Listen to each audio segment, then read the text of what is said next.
Hello friend, मी निशा स्वागत करते तुमचं एन आर स्पेसमध्ये. आज मी एकदम साधी, सोपी आणि खूप जास्त टेस्टी लागणारी अशी रेसिपी नाश्त्याची तुमच्यासोबत शेअर करणार आहे. तर व्हिडिओ कुठेही स्किप करू नका आणि शेवटपर्यंत बघत राहा. तर आता ही जी रेसिपी आहे हे बनवण्यासाठी याला तुम्ही थालीपीठ म्हणू शकतात किंवा धपाटे म्हणू शकतात. तर हे बघा, ह्यासाठी मी एक कोबी घेतलेला आहे आणि त्यामध्ये मी तो बारीक चिरून घेतलेला आहे. त्यामध्ये भरपूर अशी कोथिंबीर घातलेली आहे आणि हळद आणि मीठ टाकून घेतलेलं आहे. तसेच मिक्सरच्या भांड्यामध्ये हिरवी मिरची, लसूण, जिरे आणि थोडंसं कोथिंबीर घालून त्याला पाणी न घालता म्हणजे एकदम किंचित 2 चमचे असं पाणी घालून मी वाटून घेतलेलं आहे. तसेच आता इथे मी 2 चमचे बेसन पीठ टाकलेलं आहे आणि काही ज्वारीचं पीठ मी यामध्ये घातलेलं आहे. तर हा एकदम हेल्दी पर्याय आहे नाश्त्याचा.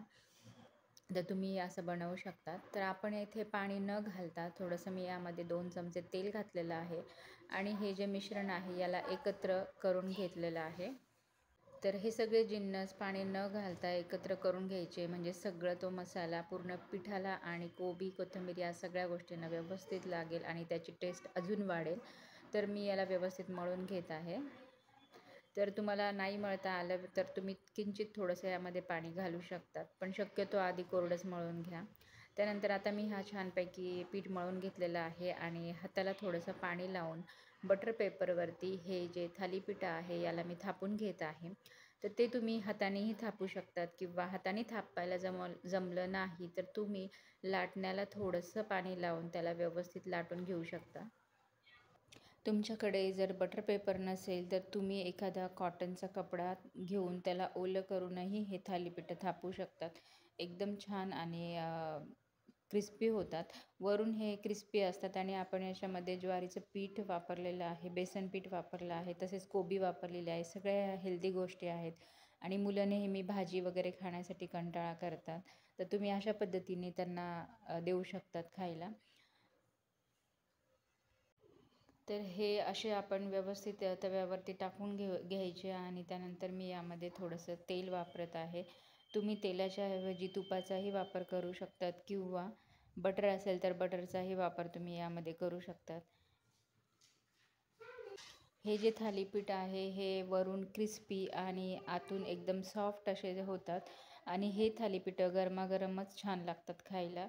तर आता मी हा एक टाकलेला आहे, तसंच दुसरा बनवून घेत आहे. मी त्याला हातानेच थापते किंवा लाटण्याने वगैरे पण इझिली ते होतात.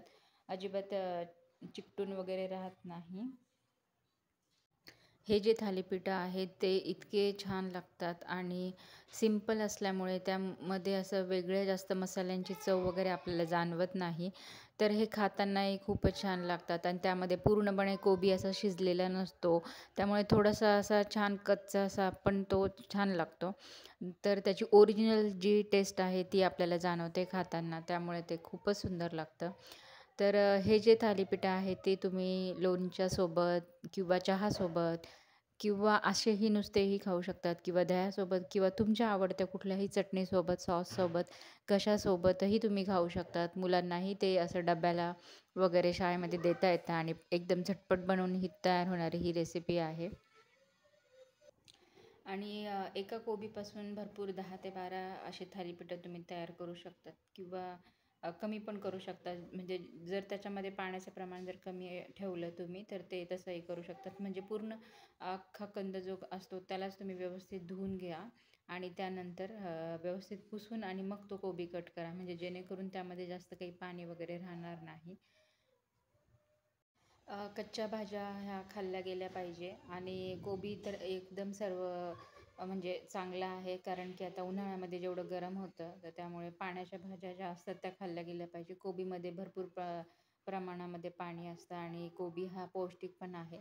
तर बऱ्याच जणांना कोबीचा वास आवडत नाही किंवा मग कोबी करत नाही. तर एक पौष्टिक अशी रेसिपी मुलांना तुम्ही करून खाऊ घालू शकता.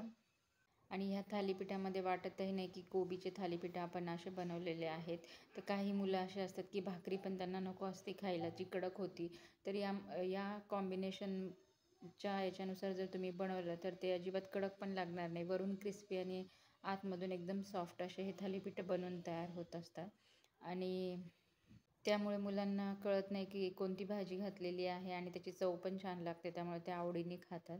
माझ्या मुलीला तर हे हानीसोबत खूप आवडतं, त्यामुळे ती तशी खाते. आजची रेसिपी तुम्हाला कशी वाटली हे नक्की मला कमेंट करून सांगा. लाईक करा, शेअर करा आणि सबस्क्राईब करा.